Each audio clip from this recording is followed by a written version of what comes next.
buenas tardes. Yo soy Claudina Campos y les doy la bienvenida a otro programa de Sinapsis. Hoy pues vamos a platicar y tengo una invitada de lujo, Guadalupe Castillo.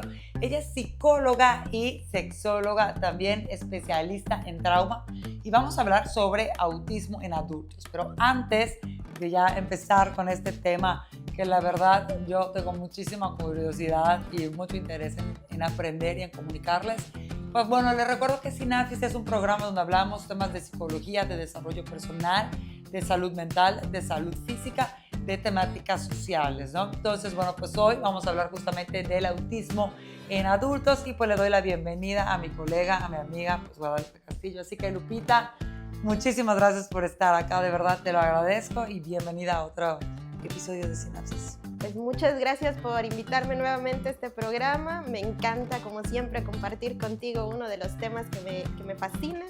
Claro. Y pues sí, hoy estaremos hablando del autismo en adultos. Que yo creo que es un tema, fíjate que últimamente he escuchado más sobre el autismo y como que generalmente lo enfocamos en niños, ¿no? Uh-huh. Porque pues se detecta aparentemente a edades tempranas, ¿no? Hay como este mito o esta creencia. ¿Cómo se puede definir un autismo en adultos? Creo que voy a como que correr un poquito en esta parte. Lo que pasa muchas veces es que olvidamos que el diagnóstico como tal de autismo es relativamente reciente, tiene alrededor de unos 60 años. Entonces imagínate una persona de 80, 90 años que tenga autismo, jamás en su vida le pasó por la cabeza que es una persona autista, ¿no? Entonces por eso nos es mucho más frecuente ahorita en la actualidad verlo en niños y en niñas, en general, durante la infancia y la adolescencia, que pensar en ello en adultos. Pero muchas de las personas que somos adultas transcurrimos nuestra vida considerándonos muchas veces el raro, la rara, el diferente, el que no encaja, y ya en la adultez buscamos justamente esta parte. Ok, pero ¿cuáles son esas características que...? Porque yo sé que es como se llama espectro autista, ¿no? Sí. Y dentro de este espectro que cada persona autista es única, ¿ok? Pero encaja como en estas tres categorías, ¿no?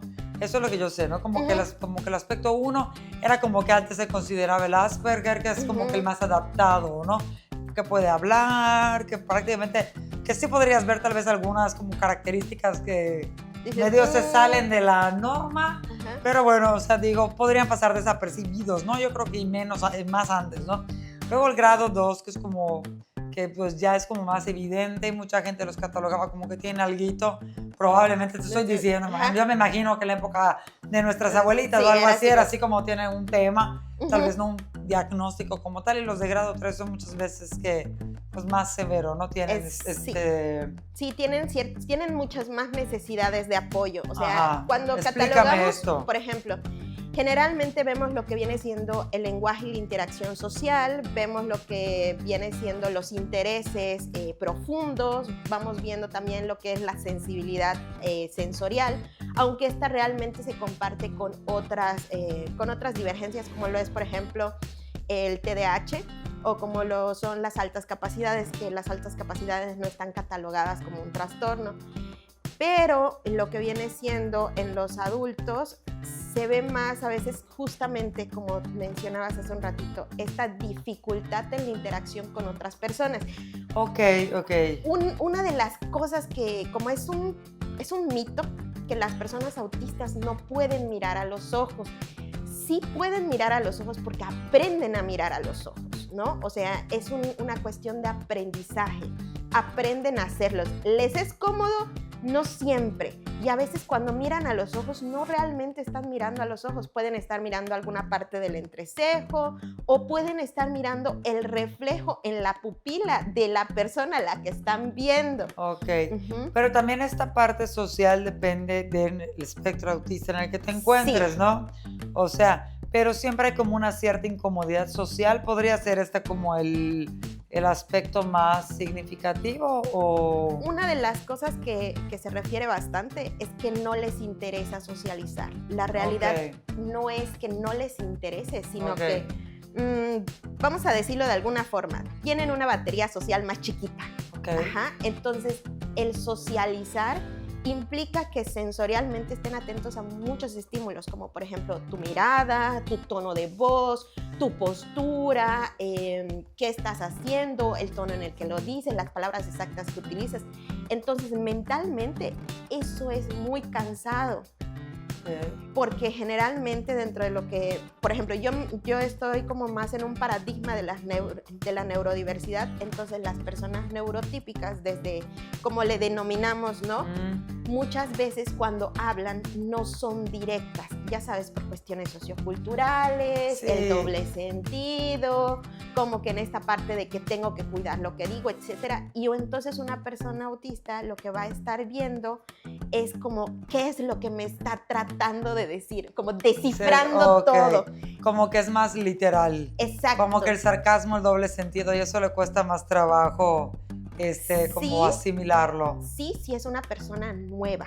Cuando tú has estado interactuando mucho tiempo con una persona, llegas a tener algo como una línea base. O sea, sabes cuáles son sus gestos, sus mañas y demás. Aprendes, ¿no? Aprendes, exactamente. Entonces puedes identificar cuándo te está hablando en serio y cuándo está siendo sarcástica o en doble sentido. Pero cuando jamás has visto a esa persona, te es mucho más difícil poder identificar este tipo de cosas. Por ejemplo, chistes y cosas así. El sentido del humor. Es un sentido del humor un poquito diferente, pero sí hay el sentido del humor. O sea, ¿has oído de los chistes inteligentes? ¿No? Ajá, como a veces que pones una fórmula matemática y entonces ves que una persona la mira y se empieza a reír. Un poquito de este estilo porque justo al utilizar mucho la literalidad, cuando se utiliza en otros contextos, es gracioso. Entonces, por eso a veces cuando otras personas dicen un chiste, es así como que tienes que procesarlo y hasta minutos después te ríes. O no te da risa. O no te da risa. O no le encuentras la gracia, ¿no? Porque no tiene congruencia o no tiene sentido. ¿Por qué muchas veces este diagnóstico llega hasta la adultez y no la infancia? Precisamente por eso. Uno, no existen todavía instrumentos especializados en adultos. Tenemos sí ciertas referencias, pero no son definitorios. ¿Por qué? Porque muchas personas en la interacción cotidiana pues han acostumbrado y han aprendido a interactuar de cierta forma para pasar desapercibidos o para encajar. Entonces, eso a veces no lo tienen en consideración ciertos instrumentos. Va a ser como muy definido por el especialista o el especialista que esté a cargo de la evaluación, como que hacer más finos esos instrumentos. Hasta el momento la parte clínica sigue siendo nuestro instrumento principal para definir o para diagnosticar más bien el autismo en adultos. Sí, pero lo que tú dices, o sea, no hay como pruebas específicas para que te digan, bueno, si sales así quiere decir que estás dentro de este espectro. Es como más ojo clínico de diferentes especialidades, ¿no? Porque yo entiendo que a veces un psiquiatra te puede diagnosticar, un neuropsicólogo, un neurólogo, o alguien, algún tipo de médico, puede ver ahí ciertas características de maestro, ¿no? Con cierta experiencia, ¿no? Entonces ahí puede haber incluso tú puedes no darte cuenta y aprender a adaptarte, nada más que te cuesta más trabajo algunas cosas, exacto, ¿no? O te sientes cansado, o sea, Okay. después de interactuar, después de ir a una fiesta, salir a algo así, sientes un cansancio mucho más abrumador que el resto de las personas. Y tú lo normalizas porque siempre has vivido así. Exactamente. Ejemplo, puede ser que tú vayas a una fiesta y al día siguiente necesites 3 días para poder recuperarte. Y dices, ay, pues es por la edad, ¿no? Cuando en realidad tiene que ver con que como que expuesto a tus sentidos, a tu cuerpo y demás, a una sobreexposición de estímulos sociales, y que eso es lo que te genera cierto agotamiento, cuando para otras personas es como que, pues voy a una fiesta, duermo 12 horas y en la noche ya estoy como si nada y puedo incluso chutarme otra fiesta. Para las personas adultas esto es más complicado. Pero tú no hablando de fiestas, de la interacción normal, social, con familiares, con amigos, o sea, de uno. Imagino que no es lo mismo exponerte a muchas personas que no conoces, obviamente a personas que ya conoces, o de uno a uno. Bueno, o sea, como que cada contexto también tiene su desafío, ¿no? Sí, Por ejemplo, lo que hemos visto es que la interacción con otras personas autistas o con otras personas que pertenecen a la diversidad neurológica es mucho menos agotadora que el interactuar con personas que no están aquí. Entonces tú puedes estar hablando, interactuando con otra persona con otra persona autista, con una persona con TDAH, con una persona como que esté dentro de este espectro, y no te cansas tan rápido porque no tienes que estar atento a lo que está, a su posición corporal, a su tono de voz. Identificas que va a ser literal. ¿Hay como una presión de querer encajar también? Sí, mucho. Ok. O sea, esto es como que algo de que no quiero que me vean como diferente. Podría ser.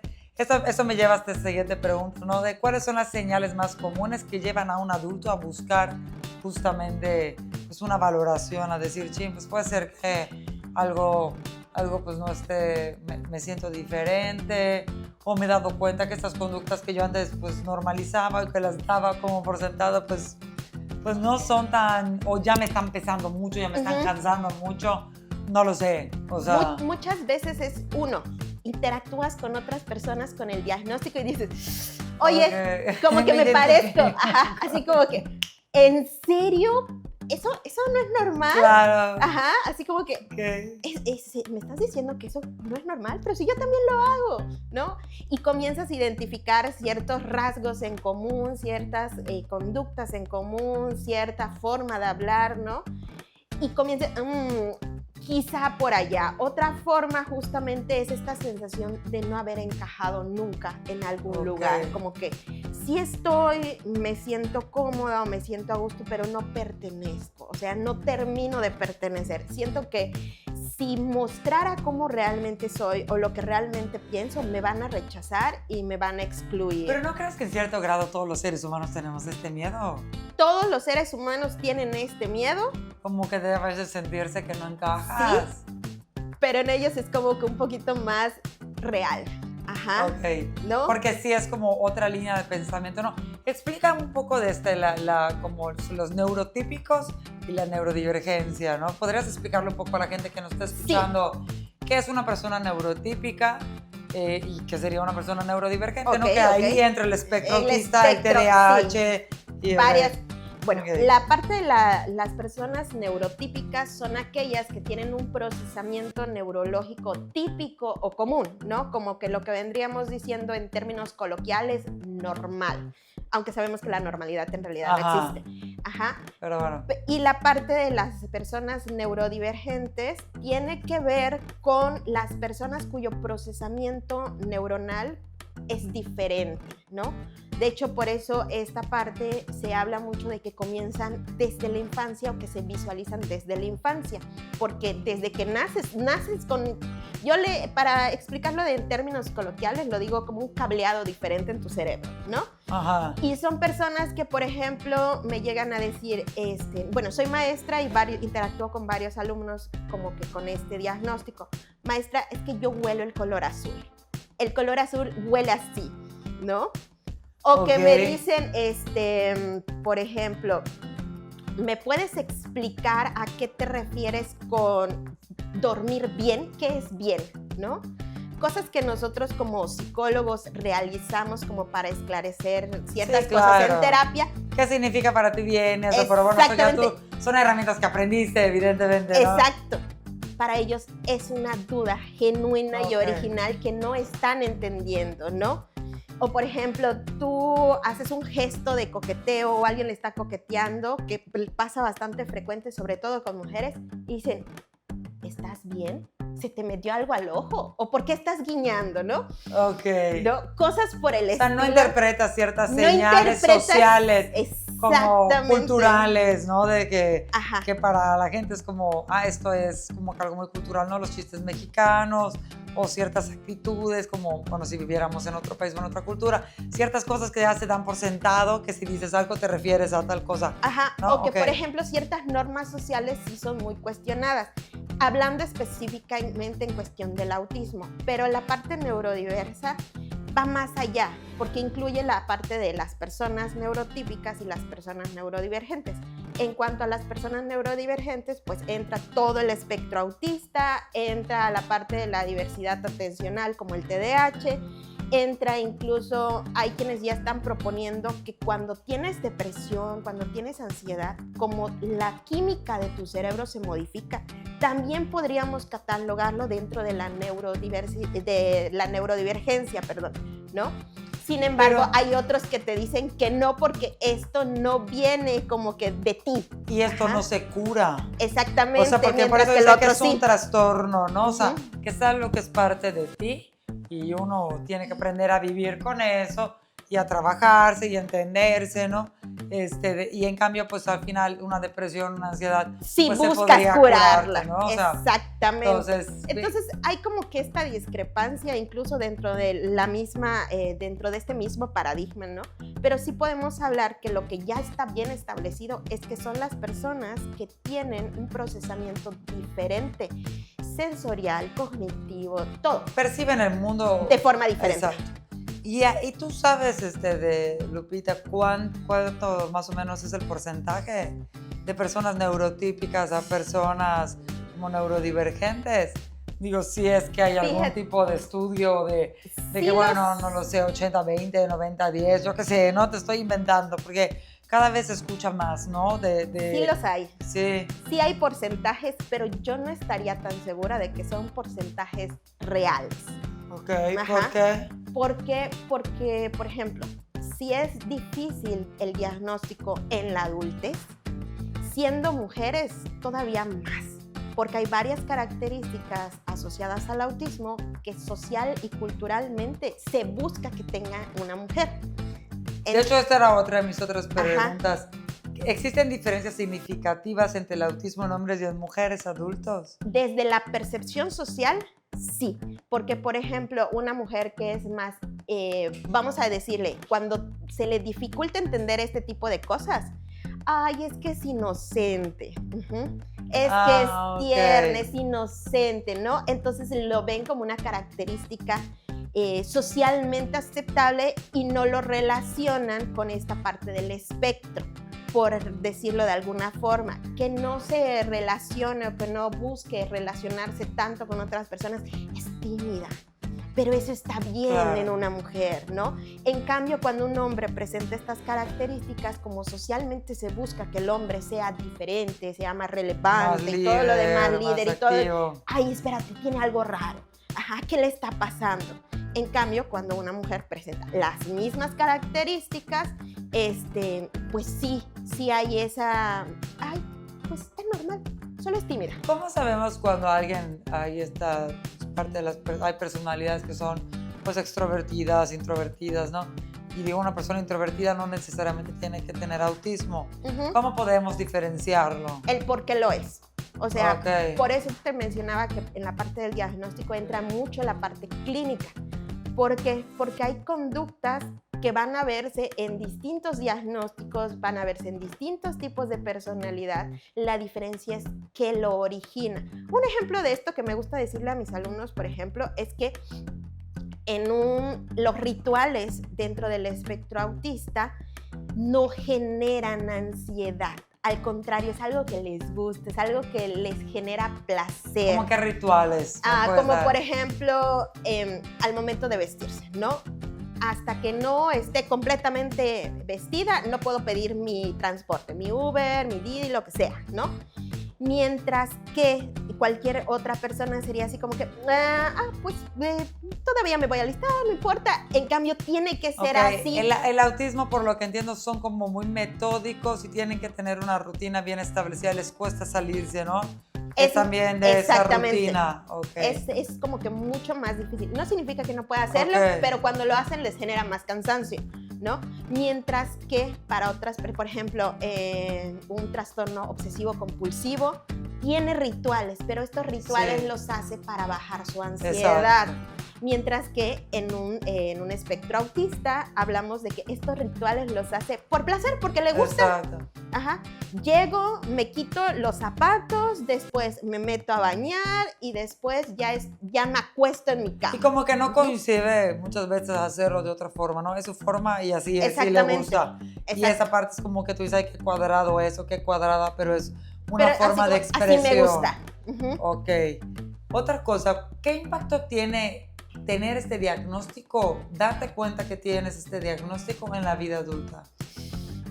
O sea, alivio, miedo, dudas. Hay todo, ¿no? Por ejemplo, hay personas desde que es un alivio decir, bueno, al menos ya tengo como nombrarlo, ya entendí muchas cosas, y que justamente es al momento de estar pensando, analizando y viendo en retrospectiva tu vida, es como, ahora comprendo, ¿no?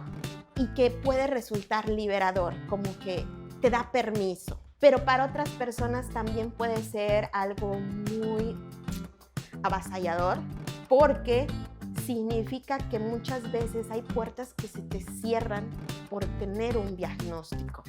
Ajá, a menos que lo guardas. Que trabajes en eso, ¿no? Tal vez sí que no, o sea, como que tu diagnóstico no te define, ¿no? Siempre es importante tomar medicamento y llevar terapia, ¿o no necesariamente? No necesariamente tienes que tomar medicación, es buena la terapia, te ayuda a comprender muchas cosas de cómo te sientes, cómo percibes, como muchas cosas. Sin embargo, la medicación depende más que nada de los niveles de apoyo, de cómo hayas crecido muchas veces. Va a depender de varias cosas. Okay. Creo que me habías preguntado cómo... ¿Me repite la pregunta? Que sí, te había dicho que cómo influye, ¿qué impacto suele tener el diagnóstico? Lo que sí suele ser es que el impacto del diagnóstico no es de la persona para con la persona, muchas veces, sino de la persona para con el mundo. Ok, o sea, como que su red de apoyo, la parte social, su familia. Su familia, trabajo y demás, comienzan a concebirlo de forma diferente. Si tiene un o sea, buen que lugar... También, porque también digan, ay, no es cierto, no tienes nada. También pasa, sobre todo para un nivel de apoyo 1, es así como que, no es cierto, ¿no? O que en este proceso de diagnóstico hemos visto un fenómeno como de retroceso, ¿no? Te dan el diagnóstico, te sientes más libre y entonces comienzas a hacer más visibles algunas cosas que habías reprimido o que habías omitido. En ese momento, para el mundo exterior, se percibe como si hubieras tenido un retroceso. Pero para ti es... Sí, o sea, respira, okay. Ajá, como quitarte los zapatos después de un día muy, muy agitado. Yo tengo ya dos dudas, y para cerrar, porque ya se nos está acabando el tiempo, Lupita, se me hace un tema, te juro que buenísimo. Esta parte de... Yo entiendo que el espectro, ¿no? Lo que decíamos al principio, pues es muy amplio. Pero ya en la adultez... O sea, me parece y creo, por eso te pregunto, que es como los grados 1, que son como los más adaptables, los más difíciles de detectar, porque hay muchos autistas que no hablan, entonces eso pues te das cuenta desde mucho antes, ¿no? Seas hombre o seas mujer. Es más como que un grado 3, lo que antes se consideraba como Asperger, o en este aspecto, ¿no? Porque el Asperger ya no existe. Sí, no, o sea, desde el 2000 y algo, ya no existe. Ok, y bueno. Sí, lo que pasa es que muchas veces una de las cosas que no se suele decir es que se tiene que revalorar constantemente para saber si las necesidades de apoyo siguen siendo las mismas. Ok. Aunque tengas el grado que tengas. El grado que tengas, se tiene que revalorar, porque justamente como es un espectro, el desarrollo cognitivo, el deterioro también normal de cerebro afecta. O sea, digo ahorita porque estamos hablando de adultos, pero yo tengo una paciente que tiene un hijo que tiene autismo, pero está chiquito, o sea, tiene 3 años su bebé, y se lo detectaron y aparentemente es grado 2 y no habla, ¿ok? Entonces, o sea, sí ya le dijeron entre los mitos del autismo de que, para empezar, como de que todos los niños autistas son súper inteligentes en un área. Me dice, eso no es cierto, son algunos, ¿no? O sea, como que son los que sobresalen, ¿no? Como que ese es un mito. Y 2, me dice, así como puede ser que se hable, puede ser que no hable. ¿No? Entonces, otras veces son cosas como desafíos, como difíciles, ¿no? También de aceptar. Siento que me parece que cuando estás como que en un espectro un poquito más, pues dentro del 1, pues te medio adaptas, como que medio que te aíslas, pero bueno, como que vas, puedes llegar a la adultez sin un diagnóstico, ¿no? Tiene que ver también con el núcleo familiar. A veces como este tipo de cosas son comunes dentro de la familia, no se detectan, ¿no? Ay, no habla. No te preocupes, tu primo comenzó a hablar a los 4 años, no pasa nada, ¿no?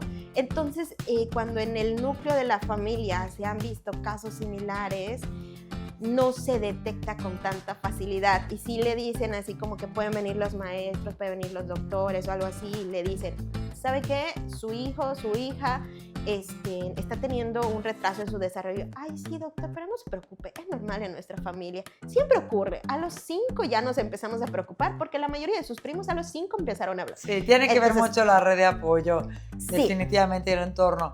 Se me está acabando el tiempo. Es más común en hombres o en mujeres. No podemos definir eso porque justo el sesgo de género hace que sea infradiagnosticado en mujeres. Ok, sí, ¿no? Porque había escuchado que se diagnostica más en varones, sí, pero porque se ve más por la parte social. Ok, ya no te pregunté cómo son sus relaciones personales y de pareja, pero ¿con qué nos dejarías, de Lupita, si nos puedes dar algún mensaje final y para la gente que nos está escuchando sobre el autismo? Y también, ¿dónde te pueden encontrar? Bueno, me pueden encontrar en TikTok principalmente, es donde he estado subiendo información respecto a esto. Se llama Love Yourself, mi canal. Y una recomendación que le haría a las personas es, si se sienten parte del espectro y necesitan ayuda, búsquenla, traten de que sean referencias de otras personas autistas. Eso es algo que nos ha funcionado muy bien, porque a veces no todos los profesionales están capacitados, sobre todo para la parte de la adultez, ¿no? En la parte de la niñez tenemos más información. Sí, muchísima más. Sí. Entonces, si sienten que pueden tener algo, que algo no encaja, busquen ayuda, sigan a Lupita, pregúntenle. ¿Y qué le dirías a la gente normal, de neurotípica, que nos está escuchando sobre justamente el autismo, ¿no? Estas curiosen. Curiosen. La realidad es que es solamente una forma diferente de ver el mundo y es muy interesante cuando te das el tiempo y como que esta dedicación de escuchar cómo percibe el mundo la otra persona. No necesariamente es algo malo, ¿no? Puede ser incluso enriquecedor. Pues ella fue Guadalupe Castillo, le digo Lupita porque estudiamos juntas, es mi colega, mi compañera, psicóloga, sexóloga, especialista en trauma y pues ahorita está también, es docente y pues está también dedicándose a todo este tema del autismo, que la verdad me encantó este tema, te lo agradezco, espero tenerte de vuelta, Lupita. Cuando quieras. Muchísimas gracias, de verdad. Esto fue Sinapsis, yo soy Claudina Campos y nos vemos la siguiente semana con otro tema interesante.